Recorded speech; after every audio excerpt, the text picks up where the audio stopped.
Welcome to Samba Samba. Enjoy the video. In this video, I will explain how to start your Honda Odyssey with a key. First, you'll need to find the hidden physical key within your key fob. Most Honda fobs have a small release button or switch to slide out the emergency key. Once you have the key, insert it into the driver's side door lock cylinder. Turn the key clockwise to unlock the door, then open it to access the vehicle. This method is essential if your fob battery is dead. Now that you're inside, make sure the door is closed completely. Next, locate the ignition switch, which is typically on the right side of the steering column. Take your physical key and insert it fully into the ignition cylinder.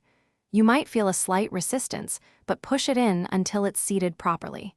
This prepares the vehicle for the next step, ensuring a secure connection for starting. With the key fully inserted, turn it clockwise to the on position. You'll see the dashboard lights illuminate, indicating the vehicle's electrical systems are active. Then, continue turning the key further clockwise to the start position. Hold it there briefly until the engine cranks and starts. As soon as the engine fires up, release the key, and it will spring back to the on position automatically. You're now ready to drive. Remember to replace your key fob battery regularly, ideally every 1 to 2 years, to avoid needing this manual method often. It's also a good idea to keep a spare key in a secure, easily accessible place, perhaps with a trusted friend or family member.